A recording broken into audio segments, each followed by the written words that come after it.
तो नमस्कार दोस्तों, कैसे हो आप सब। स्वागत करता हूँ आप सबका एक नए अंक के अंदर, एक नए एपिसोड में स्टोरीज ऑफ बाबा नीम करौली महाराज। इस चैनल पर मैं आप लोगों के साथ शेयर करता हूँ बाबा नीम करौली महाराज की जीवनी, उनके किस्से और उनके कुछ चमत्कार।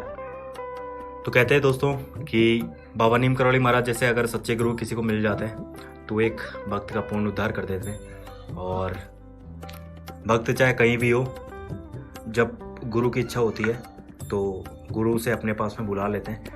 उसके जो भी दुष्कर्म होते हैं, जो बुरे कर्म होते हैं, बुरे प्रभाव होते हैं, उन सब का नाश कर देते हैं। और अगर किसी भक्त के अंदर अहंकार बढ़ने लगता है, अहंकार की प्रवृत्ति बढ़ने लगती है, तो एक सच्चा गुरु जो होता है वो अपने भक्त के अहंकार को जरूर तोड़ता है और उसे एहसास ज़रूर करवाता है, ताकि उसका अहंकार जो है कम हो सके और उसका घमंड टूट सके। तो आज का किस्सा जुड़ा हुआ है दोस्तों एक ऐसे ही भक्त के साथ में, बाबा नीम करौली महाराज के एक ऐसे भक्त जिनका आपने कई बार नाम सुना होगा, रिचर्ड अल्पर्ट, जिन्हें हम रामदास के नाम से भी जानते हैं, और जिन्होंने बाबा की जीवनी के ऊपर एक बुक भी लिखी है, मिरेकल्स ऑफ लव, और उसमें बाबा की जो है पूर्ण जीवनी और उनके कई सारे चमत्कारों का जो है वर्णन भी किया है। और आज का किस्सा भी जुड़ा हुआ उन्हीं से। एक बार जब रिचर्ड अल्पर्ट जो थे अपने मित्र के साथ में भारत आए और घूमने फिरने के उद्देश्य से आए थे। हालांकि उस समय जो है हार्वर्ड यूनिवर्सिटी के अच्छे खासे प्रोफेसर थे और छुट्टियां चल रही थी, तो छुट्टियों के दौरान जो है भारत यात्रा के लिए आए थे अपने दोस्त के साथ में। उनके जो मित्र थे बाबा नीम करौली महाराज के, वो भक्त थे और अक्सर कैंची धाम आया करते थे। तो अपने मित्र के साथ में जो है वो भी कैंची धाम आए, लेकिन रामदास जो थे, रिचर्ड अल्पर्ट, वो इन साधु संतों में जो है विश्वास नहीं किया करते थे और वो बाबा नीम करौली महाराज के बारे में जो है विश्वास नहीं कर रहे थे। फिर भी अपने मित्र के कहने पर जो है वो उनके साथ में आश्रम में आए और वहाँ पर जो है बाबा नीम करौली महाराज को देखा। अब वहाँ पर जब रिचर्ड अल्पर्ट आश्रम में आए तो उन्होंने देखा कि एक बाबा, एक साधु जो है तख्त पर बैठा हुआ है। कुछ लोग आ रहे हैं और उनके चरण पकड़ रहे हैं और उनके चरणों में सर रख रख कर जो है कई लोग जो है वहाँ पर रोने लग जाते हैं। तब रिचर्ड अल्पर्ट जो थे वो थोड़े से नास्तिक प्रवृत्ति के थे, तो उन्होंने देखा कि इतने सारे लोग जो है इस एक साधारण से मनुष्य के पीछे क्यों पड़े हुए हैं और क्यों आकर जो है ये इसके जो है चरण पकड़ रहे हैं और यहाँ पर रो रहे हैं। उसने सारा वृत्तांत देखा और उसका मित्र भी गया और बाबा के पैर पकड़े, बाबा के चरण पकड़े और उनके चरणों में जो है अपना शीश रख दिया। ये सारा जो वृत्तांत था वो रिचर्ड अल्पर्ट अपनी आंखों से देख रहा था। मन ही मन ये निश्चय कर चुका था कि कुछ भी हो जाए मैं इन बाबा के चरण नहीं पकड़ूंगा, और चुपचाप से जो है एकांत में कोने में खड़ा हुआ था। कई भक्त आ रहे थे, कई भक्त जा रहे थे। बाबा भी जो है इस तरीके से व्यक्त कर रहे थे कि लग रहा था कि उन्हें पता ही नहीं है कि जो है एक रिचर्ड अल्पर्ट कोई बंदा है जो उनके आश्रम में आया है और वो उसे इग्नोर कर रहे थे। रिचर्ड अल्पर्ट जो थे इस बात को देख रहे थे कि बाबा उसे देखते हुए भी जो है अनदेखा कर रहे थे और इसीलिए वो गुस्से में और ज़्यादा जो है थोड़े से अहंकारी हो रहे थे और मनी मनी ये निश्चय कर लिया था कि मैं इन बाबा के पास में जाऊंगा ही नहीं जब तक ये नहीं बुलाएंगे मुझे। ऐसा सोचकर वो एक कोने में खड़े हुए थे। तभी अचानक से जो है बाबा खड़े होकर जो है उनके तख्त के पीछे एक कमरा था जिसमें अक्सर बाबा जो है आराम किया करते थे और बाबा जो है खड़े होकर उस कमरे में चले गए। जाकर जो है वहाँ पर आराम करने लगे। कई सारे भक्त आए हुए थे और बाबा अक्सर ऐसी लीलाएं किया करते थे जो भक्त चौंक जाया करते थे। तो इसी तरीके से जो है बाबा उठे अचानक से और कमरे में जाकर आराम करने लगे।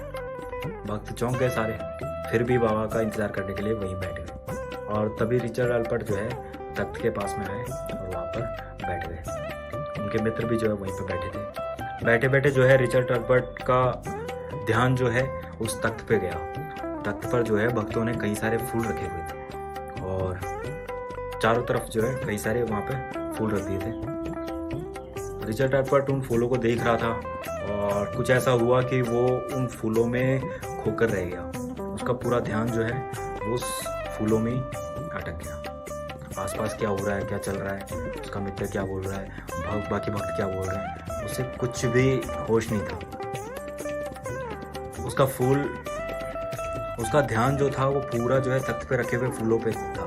भगवान की लीला थी, उसका ध्यान पूरा वहीं पे केंद्रित था। अचानक से जो है थोड़ी तेज हवा चलने लगी और फूल जो है उड़कर जो है तख्त से नीचे गिरने वाले थे। रिचर्ड अल्पर्ट का मन हुआ कि वो फूलों को जो है तख्त से नहीं गिरने दें। वो जो है तख्त की तरफ बढ़ा, लेकिन तभी क्या हुआ, थोड़ी सी हवा तेज़ चली और कुछ फूल जो है वहाँ पर तख्त के कोने पर नीचे गिर गए। रिचर्ड अल्पर्ट जो है वो उन फूलों को उठाने के लिए आगे बढ़ा और झुककर जैसे ही उसने जो है उन फूलों को उठाकर तख्त पर रखने की कोशिश की, फूलों को उठाने के लिए जो है वो नीचे ज़मीन पे झुका और जैसे ही ज़मीन पे उन फूलों को स्पर्श किया, अचानक से जो है बाबा का दरवाज़ा खुला कमरे का और बाबा उसी समय वहाँ पर आए। इधर जो है रिचर्ड अल्पर्ट के जो है फूलों को उठाना था और उधर बाबा का जो है अचानक से कमरे से बाहर आना हुआ और कुछ ऐसी लीला हुई कि रिचर्ड अल्पर्ट के हाथ जो है बाबा के चरणों के स्पर्श हुए।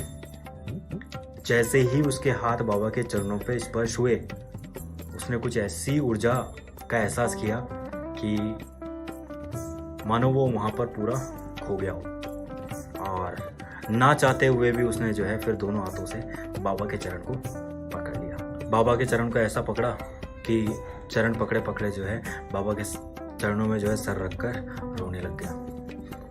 तब बाबा ने कहा कि चिंता क्यों करता है, क्या हुआ? तो वो रोने लगा। तब बाबा ने उससे कहा कि कल रात को भी रो रहा था तू, अपनी माँ को याद कर रहा था, क्या हुआ?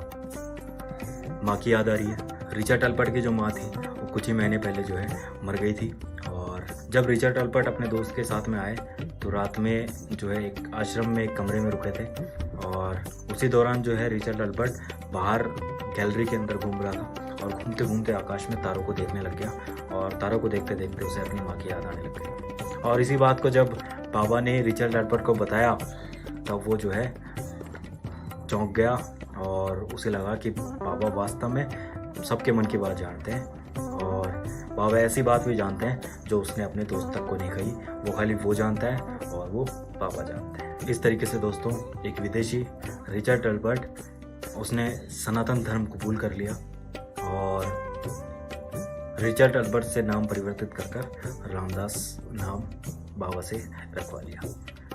बाकी रामदास के नाम से जो है बाबा का अनन्य सेवक बना और जब भी बाबा के अनन्य सेवक भक्तों की लिस्ट में नाम आता है तो उसमें सबसे पहला नाम जो है रामदास का लिया जाता है।